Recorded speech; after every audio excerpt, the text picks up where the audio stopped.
ಸ್ಪೆಷಲ್ಗೆ ಸ್ವಾಗತ. ನಾನು Ramya.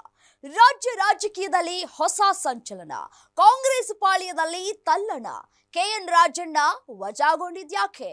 I am helpless ಅಂದಿದ್ಯಾಕೆ ಸಿದ್ದಣ್ಣ? ಮತಗಳ್ಳತನ, ಸೆಪ್ಟೆಂಬರ್ ಕ್ರಾಂತಿ ಹೇಳಿಕೆಗಳು ಮುಳ್ಳಾದ್ವ ಹಿರಿಯ ಕೈ ನಾಯಕನಿಗೆ? ವಿಪಕ್ಷಕ್ಕೆ ಸಿಕ್ತ ಹೊಸ ಅಸ್ತ್ರ? ಇದೇ ಈ ಹೊತ್ತಿನ ವಿಶೇಷ. Rajanna wrong number.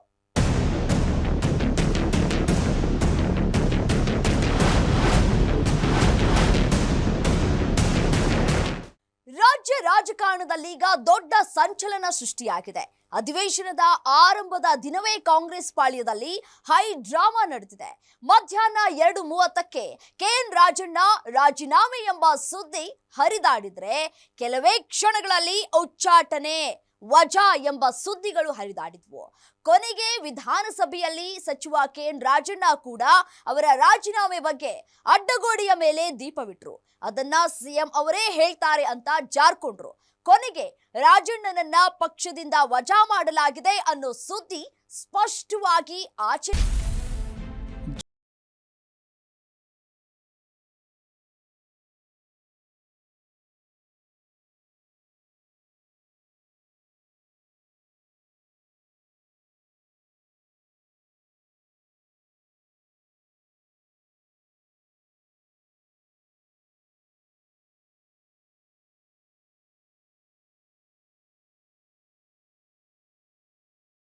September August 9 ಈ ವೋಟರ್ ಲಿಸ್ಟ್ ಎಲ್ಲ ಯಾವ ಕಾಲದಲ್ಲಿ ಮಾಡಿದ್ದು? ಸುಮ್ಮನೆ ಇದೆಲ್ಲ ಮಾತಾಡಕ್ ಹೋದ್ರೆ ಬೇರೆ ಬೇರೆ. ಈ ವೋಟರ್ ಲಿಸ್ಟ್ ಎಲ್ಲ ಯಾವ ಕಾಲದಲ್ಲಿ ಮಾಡಿದ್ದು? ನಮ್ದೇ ಸರ್ಕಾರ ಇರೋವಾಗ ಮಾಡಿರೋದು. ಅವಾಗೆಲ್ಲ ಏನ್ ಕಣ್ಮುಚ್ಕೊಂಡು ಕೂತಿರ್ತಾರ ಎಲ್ಲರೂ. ಕಳೆದ 3 ತಿಂಗಳಲ್ಲಿ ಮಾಜಿ ಸಚಿವ ಕೆಎನ್ ರಾಜಣ್ಣ ರಾಜಕೀಯ ಬದುಕಿನಲ್ಲಿ ನಡೆದ ಮಹತ್ವದ ಘಟನೆಗಳಿವು.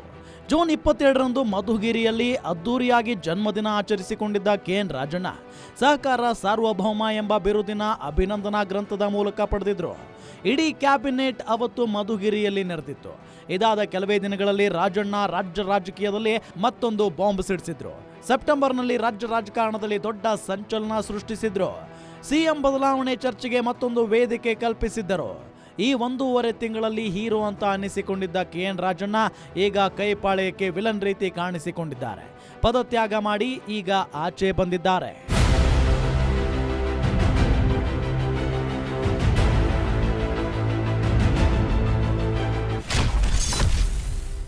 ಸಚಿವ ಸಂಪುಟದಿಂದ ಕೆಎನ್ ರಾಜಣ್ಣ ಕಿಕ್ಔಟ್. ಸೆಪ್ಟೆಂಬರ್ ಕ್ರಾಂತಿ ಹರಿಕಾರನ್ಗೆ ಆಗಸ್ಟ್ನಲ್ಲಿಯೇ ಶಾಕ್. ಎಸ್, ಕೆಎನ್ ರಾಜಣ್ಣ ಸೆಪ್ಟೆಂಬರ್ನಲ್ಲಿ ರಾಜ್ಯ ರಾಜಕೀಯದಲ್ಲಿ ಕ್ರಾಂತಿಯಾಗುತ್ತೆ ಅಂತ ದೊಡ್ಡದೊಂದು ಕಿಚ್ಚು ಹೊತ್ತಿಸಿದ್ರು. ಆದರೆ ವಿಧಿ ನೋಡಿ, ಹಾಗೆ ಹೇಳಿದ ನಾಯಕ ಆಗಸ್ಟ್ ವೇಳೆಗೆ ತಮ್ಮ ಪದವಿಯನ್ನ ಕಳೆದುಕೊಂಡು ಕ್ಯಾಬಿನೆಟ್ನಿಂದ ಆಚೆ ಬಂದಿದ್ದಾರೆ. ಸೆಪ್ಟೆಂಬರ್ ಕ್ರಾಂತಿ ಹರಿಕಾರನ್ಗೆ ಆಗಸ್ಟ್ನಲ್ಲಿಯೇ ಕೈಪಾಳಿಯ ಶಾಕ್ ಕೊಟ್ಟಿದೆ. ಹಾಗಿದ್ರೆ ರಾಜಣ್ಣ ವಜಾಗೆ ಕಾರಣ ಏನು? ಆ ಒಂದೇ ಒಂದು ಮಾತು. ನೋಡ್ರಿ, ಸುಮ್ಮನೆ ಇದೆಲ್ಲ ಮಾತಾಡಕ್ ಹೋದ್ರೆ ಬೇರೆ ಬೇರೆ. ಈ ವೋಟರ್ ಲಿಸ್ಟ್ ಎಲ್ಲ ಯಾವ ಕಾಲದಲ್ಲಿ ಮಾಡಿದ್ದು? ನಮ್ದೇ ಸರ್ಕಾರ ಇರೋವಾಗ ಮಾಡಿರೋದು. ಅವಾಗೆಲ್ಲ ಏನ್ ಕಣ್ಮುಚ್ಕೊಂಡು ಕೂತಿರ್ತಾರ ಎಲ್ಲರೂ. ಮಾತಾಡಿದ್ರೆ ಮಾತಾಡ್ಬೇಕಾಗ್ತದೆ, ಏನು ಬೇಡ ಆಯ್ತಲ್ಲ. ಈಗ ಈ ಅಕ್ರಮಗಳು ನಡೆದಿರೋದು ಸತ್ಯ, ಅದರಲ್ಲೇನು ಯಾವುದೇ ಏನು ಸುಳ್ಳೇನಿಲ್ಲ. ಆದ್ರೆ ಅಕ್ರಮಗಳನ್ನ ನಮ್ಮ ಕಣ್ಮುಂದೆನೆ ನಡೆದಿದಾವಲ್ಲ, ಅದು ನಮಗೆ ಅವಮಾನ ಆಗ್ಬೇಕು, ನಾವು ನೋಡ್ಕೊಳ್ಳಿಲ್ಲಲ್ಲ ಅಂತ. ಈ ಒಂದು ಮಾತು, ಈ ಒಂದೇ ಒಂದು ಮಾತು, ಆಗಸ್ಟ್ 9ರಂದು ರಾಜಣ್ಣ ಆಡಿದ ಈ ಮಾತೇ ಇಂದು ಅವರ ಸ್ಥಾನಕ್ಕೆ ಮುಳುವಾಗಿದೆ. ಹೌದು, ಈ ಒಂದೇ ಒಂದು ಮಾತು ಈಗ ರಾಜಣ್ಣ ಪದವಿ ಕಿತ್ಕೊಂಡಿದೆ. ಲೋಕಸಭಾ ವಿಪಕ್ಷ ನಾಯಕ ರಾಹುಲ್ ಗಾಂಧಿ ಮೋದಿ ಸರ್ಕಾರದ ವಿರುದ್ಧ ಒಂದಲ್ಲ ಒಂದು ಹೋರಾಟವನ್ನ ಕೈಗೊಳ್ಳುತ್ತಲೇ ಇದ್ದಾರೆ. ಅದರ ಮತ್ತೊಂದು ಭಾಗವೇ ಮಹದೇವಪುರದಲ್ಲಿ ಮತಗಳ್ಳತನ ನಡೆದಿದೆ ಅನ್ನೋ ಆರೋಪ. ಈ ಹೋರಾಟವನ್ನ ರಾಹುಲ್ ಗಾಂಧಿ ತುಂಬಾ ಗಂಭೀರವಾಗಿ ಪರಿಗಣಿಸಿದ್ರು. ಆದರೆ ಕೆಎನ್ ರಾಜಣ್ಣ ಹೇಳಿಕೆ ಕೈ ಹೈಕಮಾಂಡ್ ಅನ್ನ ಮುಜುಗರಕ್ಕೆ ತಳ್ಳಿತ್ತು. ಅಂದೇ ಕೆಎನ್ ರಾಜಣ್ಣ ತಲೆದಂಡಕ್ಕೆ ದೆಹಲಿಯಲ್ಲಿ ಮುಹೂರ್ತ ಫಿಕ್ಸ್ ಆಗಿತ್ತು.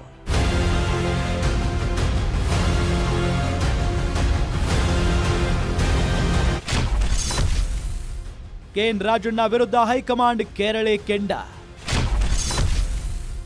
ರಾಜಣ್ಣ ಹೇಳಿಕೆಗೆ ಸಿಡಿದು ಗೇಟ್ ಪಾಸ್ ನೀಡಿದ ಕೈಪಡೆ. ಕೆಎನ್ ರಾಜಣ್ಣ ಇತ್ತೀಚೆಗೆ ಒಂದಲ್ಲ ಒಂದು ವಿವಾದಾತ್ಮಕ ಹೇಳಿಕೆ ನೀಡ್ತಾ ಇದ್ರು. ಅದು ರಾಜ್ಯ ಸರ್ಕಾರವನ್ನೇ ಹಲವು ಬಾರಿ ಇಕ್ಕಟ್ಟಿಗೆ ತಳ್ಳಿದ್ದು ಇದೆ. ಸೆಪ್ಟೆಂಬರ್ನಲ್ಲಿ ರಾಜಕೀಯ ಕ್ರಾಂತಿ ಹೇಳಿಕೆ ವಿಚಾರ ಸಿಎಂ ಬದಲಾವಣೆಯ ಚರ್ಚೆಯ ಜ್ವಾಲೆಗೆ ಮತ್ತಷ್ಟು ಬೆಂಕಿ ಸುರಿದಿತ್ತು. ಸಿಎಂ ಡಿಸಿಎಂ ದೆಹಲಿಗೆ ಅಲೆದಾಡುವ ಸ್ಥಿತಿ ತಂದಿತ್ತು. ಆಪ್ತನ ಹೇಳಿಕೆಯನ್ನ ಸಮರ್ಥಿಸಿಕೊಳ್ಳಲು ಆಗದೆ, ಟೀಕಿಸಲು ಆಗದೆ ಸಂದಿಗ್ಧ ಸ್ಥಿತಿಯಲ್ಲಿ ಸಿಎಂ ಸಿದ್ದರಾಮಯ್ಯರನ್ನ ಸಿಲುಕಿಸಿತ್ತು. ಆದರೂ ಕೂಡ ಸಹನೆ ತೆಗೆದುಕೊಂಡು ಸಿದ್ದರಾಮಯ್ಯ ಇದ್ರು. ಆದರೆ ಈ ಬಾರಿ ಮತಗಳ್ಳತನದ ಬಗ್ಗೆ ನೀಡಿದ ಅವರ ಹೇಳಿಕೆ ಎಲ್ಲರನ್ನೂ ಕೆಣಕಿ ಹಾಕಿತ್ತು. ಆಪ್ತನನ್ನ ಕಾಪಾಡುವಲ್ಲಿ ಖುದ್ದು ಸಿಎಂ ವಿಫಲರಾಗಿದ್ದಾರೆ ಬಂದಿದೆ.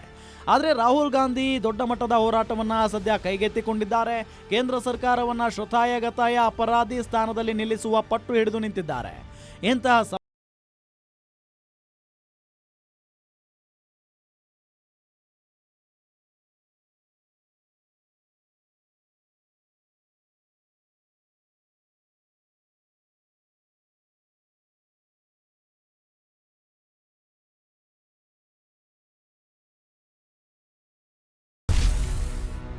ರಾಜಣ್ಣನ ತಲೆದಂಡಕ್ಕೆ ಕಾರಣವಾಯಿತು ಆ ಪತ್ರವನ್ನ ಗಂಭೀರವಾಗಿ ಪರಿಗಣಿಸಿದ ಹೈಕಮಾಂಡ್. ಕಾಂಗ್ರೆಸ್ ಹೈಕಮಾಂಡ್ ತನ್ನ ಕಾರ್ಯಕರ್ತ ಬರೆದ ಆ ಒಂದು ಪತ್ರವನ್ನ ಗಂಭೀರವಾಗಿ ಪರಿಗಣಿಸಿದೆ. ಕಾರ್ಯಕರ್ತ ಪ್ರಕಾಶ್ ಹೈಕಮಾಂಡ್ಗೆ ಕೆಎನ್ ರಾಜಣ್ಣ ಹೇಳಿಕೆಯ ಕುರಿತು ಪತ್ರ ಬರೆದಿದ್ರು. ಕಾಂಗ್ರೆಸ್ ಹೋರಾಟದ ಬಗ್ಗೆ ಹೀಗೆ ವಿಪಕ್ಷಗಳಿಗೆ ಅನುಕೂಲವಾಗುವಂತೆ ಮಾತನಾಡುವ ನಾಯಕರನ್ನ ಪಕ್ಷದಲ್ಲಿ ಇಟ್ಟುಕೊಳ್ಳಬಾರದು ಅಂತ ಸ್ಪಷ್ಟವಾಗಿ ಹೇಳಿದ್ರು. ಇದನ್ನ ಗಂಭೀರವಾಗಿ ಪರಿಗಣಿಸಿದ ಹೈಕಮಾಂಡ್ ಕೆಎನ್ ರಾಜಣ್ಣಗೆ ಗೇಟ್ ಪಾಸ್ ನೀಡಿದೆ.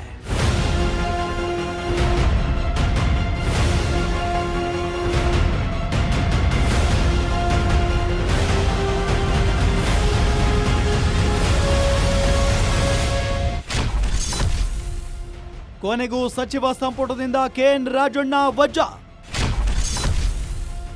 ಹೈಕಮಾಂಡ್ ಸೂಚನೆ ಮೇರೆಗೆ ರಾಜಣ್ಣ ಕಿಕ್ಔಟ್. ಅಧಿವೇಶನದ ಮೊದಲನೇ ದಿನವೇ ವಿಧಾನಸಭೆಯಲ್ಲಿ ದೊಡ್ಡ ಮಟ್ಟದ ಹೈಡ್ರಾಮಾಗಳು ಶುರುವಾದವು. ಕೆಎನ್ ರಾಜಣ್ಣ ರಾಜೀನಾಮೆ ಸುದ್ದಿ ರಾಜ್ಯ ರಾಜಕೀಯದಲ್ಲಿ ಬಿರುಗಾಳಿಯಂತೆ ಬೀಸಿತು. ಕೆಲವೊಮ್ಮೆ ರಾಜೀನಾಮೆ, ಉಚ್ಚಾಟನೆ, ಮತ್ತೊಮ್ಮೆ ವಜಾ ಎಂಬ ಮಾತುಗಳು ಕೇಳಿಬಂದರೂ ಕೂಡ ಕೊನೆಗೆ ರಾಜಣ್ಣರನ್ನ ವಜಾ ಮಾಡಲಾಗಿದೆ ಎಂಬುದು ಸ್ಪಷ್ಟವಾಯಿತು. ಈ ಬಗ್ಗೆ ಕೆಎನ್ ರಾಜಣ್ಣರನ್ನ ಮಾಧ್ಯಮದವರು ಮಾತನಾಡಿಸಿದಾಗ ಸಿಎಂ ಭೇಟಿ ಮಾಡಿಕೊಂಡು ಬಂದು ಎಲ್ಲವನ್ನು ಹೇಳ್ತೇನೆ ಅಂತ ಜಾರಿಕೊಂಡ್ರು. ಸದನದಲ್ಲಿ ನನ್ನ ರಾಜೀನಾಮೆ ಬಗ್ಗೆ ಸಿಎಂ ಹೇಳ್ತಾರೆ ಅಂತಲೂ ಹೇಳಿ ಜಾರಿಕೊಂಡ್ರು. ಆದರೆ ಕೊನೆಗೆ ರಾಜಣ್ಣ ತಲೆದಂಡ ಆಗಿದ್ದು ಕನ್ಫರ್ಮ್ ಆಗೋಯ್ತು.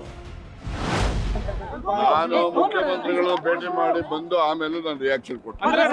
ಆಯ್ತಲ್ಲ, ಮುಖ್ಯಮಂತ್ರಿಗಳು ಭೇಟಿ ಮಾಡಿದ ನಂತರ ಬರ್ತೀನಿ, ಮಾತಾಡ್ತೀನಿ. ಮಾತನಾಡಬಾರ್ದು ಅಂತೇಳಿ ನಮ್ಮ ಪಾರ್ಲಿಮೆಂಟರಿ ಮಿನಿಸ್ಟರ್ ಕೂಡ ಪ್ರಸ್ತಾಪ ಮಾಡಿ ಹೇಳಿದ್ದಾರೆ.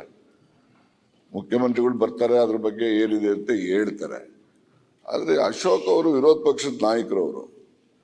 ಅವರು ನೀವು ಹೆಂಗ್ ಕೂತಿದ್ದೀರಾ, ಇಲ್ಲಿ ಹೆಂಗ್ ಕೂತಿದ್ದೀರಾ, ನೀವು ಸೀಟ್ ಅಲಾಟ್ ಮಾಡಿದಿರಿ, ಸೀಟ್ ಅಲಾಟ್ ಮಾಡಿ ಸೀಟಲ್ಲಿ ಕೂತಿ ಅದನ್ನ ಪ್ರಶ್ನೆ ಮಾಡುವಂತ ಕೀಳು ಮಟ್ಟಕ್ಕೆ ನೀವು ಹೋಗ್ಬಾರ್ದು ಅಂತಕ್ಕಂಥದ್ದು ನೀವು ಅದನ್ನ ಅರ್ಥ ಮಾಡ್ಕೋಬೇಕು. ರಾಹುಲ್ ಗಾಂಧಿ ರಾಂಗ್ ಆಗಿದ್ಯಾಕೆ ಎಂಬ ಬಗ್ಗೆಯೂ ಚರ್ಚೆಗಳಾಗ್ತಿವೆ. ಇದರಾಚೆ ರಾಜಣ್ಣ ಮಾಡಿಕೊಂಡ ಎಡವಟ್ಟುಗಳೇನು? ಕಾಂಗ್ರೆಸ್ನಿಂದ ಮತ್ತೆ ಉಚ್ಚಾಟನೆಯಾಗ್ತಾರಾ? ರಾಜಣ್ಣ ಮುಂದಿರುವ ಆಯ್ಕೆಗಳು ಏನು? ವಿಪಕ್ಷಗಳು ಹೇಳಿದ್ದೇನು? ಇದೆಲ್ಲದರ ಬಗ್ಗೆ ಡೀಟೇಲ್ಸ್ ಎಲ್ಲಿದೆ ನೋಡಿ.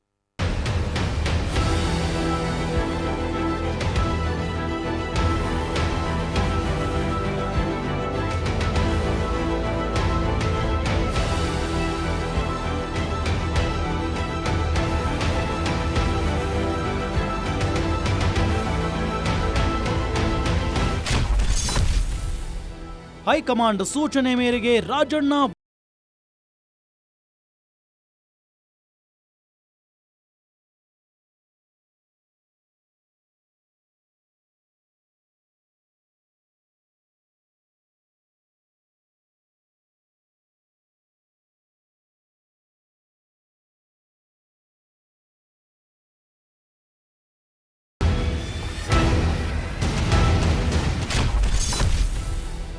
ರಾಹುಲ್ ಸೂಚನೆ ಮೇರೆಗೆ ರಾಜಣ್ಣಗೆ ಗೇಟ್ ಪಾಸ್.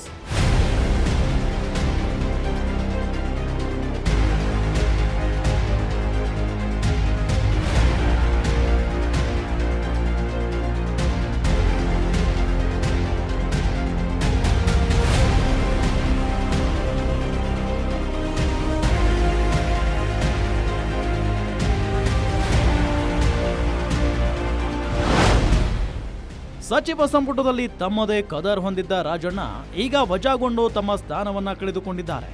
ಕಾರಣ ರಾಹುಲ್ ಗಾಂಧಿ ರಾಂಗ್ ಆಗಿದ್ದು. ಕಳೆದ 24 ಗಂಟೆಗಳಲ್ಲಿ ರಾಜಣ್ಣ ವಿಚಾರವಾಗಿ ಹೈಕಮಾಂಡ್ ಮಟ್ಟದಲ್ಲಿ ಚರ್ಚೆ ಆಗಿದೆ. ರಾಹುಲ್ ಗಾಂಧಿ ಅಷ್ಟು ಗಂಭೀರವಾಗಿ ಹೋರಾಟ ಮಾಡ್ತಾ ಇದ್ದಾರೆ. ಆದ್ರೆ ಅವರ ವರ್ಚಸ್ಸಿಗೆ ಧಕ್ಕೆ ತರುವಂತ ಮಾತುಗಳನ್ನ ರಾಜಣ್ಣ ಆಡಿದ್ದು ಹೈಕಮಾಂಡ್ಗೆ ಕೆರಳಿ ಕೆಂಡವಾಗುವಂತೆ ಮಾಡಿತ್ತು.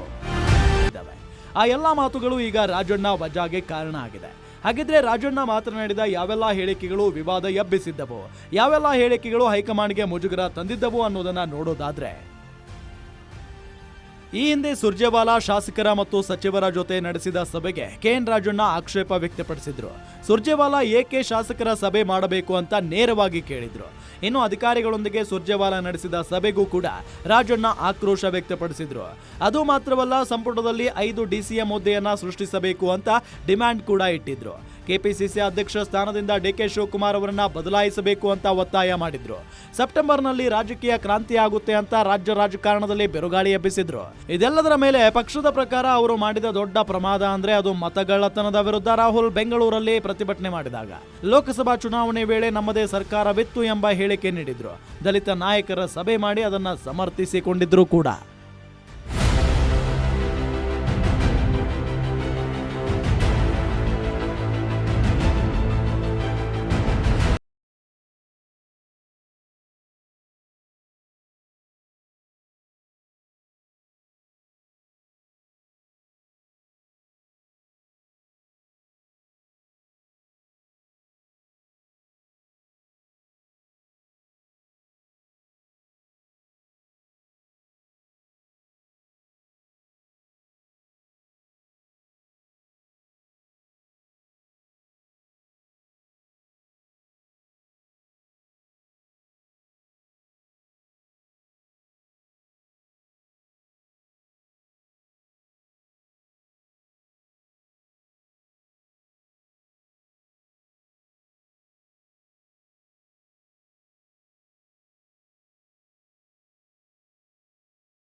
ಪ್ರಜಾಪ್ರಭುತ್ವದಲ್ಲಿ ಪ್ರತಿಯೊಬ್ಬರಿಗೂ ಮಾತಾಡೋ ಹಕ್ಕಿದೆ.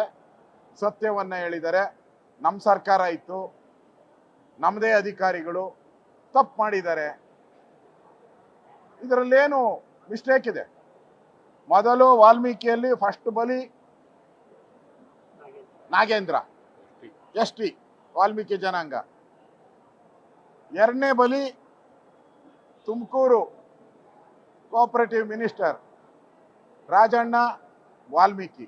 ಅಂದ್ರೆ ಕಾಂಗ್ರೆಸ್ ಸರ್ಕಾರದಲ್ಲಿ ವಾಲ್ಮೀಕಿಗಳಿಗೆ ರಾವ್ ಕಾಲ ಬಂದಿದೆ. ಇನ್ನು ರಾಜಣ್ಣನನ್ನ ಸಚಿವ ಸಂಪುಟದಿಂದ ವಜಾಗೊಳಿಸಿದ ವಿಚಾರ ಬಿಜೆಪಿಗೆ ವರ ಸಿಕ್ಕಂತಾಗಿದೆ. ಕೇವಲ ರಾಜ್ಯ ನಾಯಕರು ಮಾತ್ರವಲ್ಲ, ರಾಷ್ಟ್ರ ನಾಯಕರು ಕೂಡ ಕಾಂಗ್ರೆಸ್ ವಿರುದ್ಧ ಗುಡುಗಿದ್ದಾರೆ. ರಾಜಣ್ಣ ವಜಾ ರಾಜಕಾರಣದಲ್ಲಿ ಈಗ ನಿರೀಕ್ಷೆಯಂತೆಯೇ ಜಾತಿ ನುಗ್ಗಿಕೊಂಡಿದೆ. ಬಿಜೆಪಿ ವಕ್ತಾರ ಅಮಿತ್ ಮಾಳವಿಯಾ ರಾಜಣ್ಣ ವಜಾ ಬಗ್ಗೆ ಎಕ್ಸ್ ಖಾತೆಯಲ್ಲಿ ಪೋಸ್ಟ್ ಒಂದನ್ನ ಮಾಡಿ ಕಾಂಗ್ರೆಸ್ ವಿರುದ್ಧ ಗುಡುಗಿದ್ದಾರೆ. ರಾಹುಲ್ ಗಾಂಧಿ ಫೇಕ್ ವೋಟ್ ಚೋರಿ ಕ್ಯಾಂಪೇನ್ಗೆ ಈಗ ಮತ್ತೊಂದು ತಲೆದಂಡವಾಗಿದೆ. ಸಿಎಂ ಸಿದ್ದರಾಮಯ್ಯ ಆಪ್ತ ಹಾಗೂ ವಾಲ್ಮೀಕಿ ಸಮುದಾಯದ ನಾಯಕ ನ್ಯೂನತೆಗಳಿಗೆ ಕನ್ನಡಿ ಹಿಡಿಯುವ ಧೈರ್ಯ ತೋರಿದ ರಾಜಣ್ಣರನ್ನ ವಜಾ ಮಾಡಲಾಗಿದೆ ಅಂತ ಟ್ವೀಟ್ ಮಾಡಿದ್ದಾರೆ. ಗ್ಯಾರಂಟಿ ಸ್ಪೆಷಲ್ ನೋಡ್ತಾ ಇರಿ ಗ್ಯಾರಂಟಿ ನ್ಯೂಸ್, ಸುದ್ದಿ ಖಚಿತ, ನ್ಯಾಯ ನಿಶ್ಚಿತ.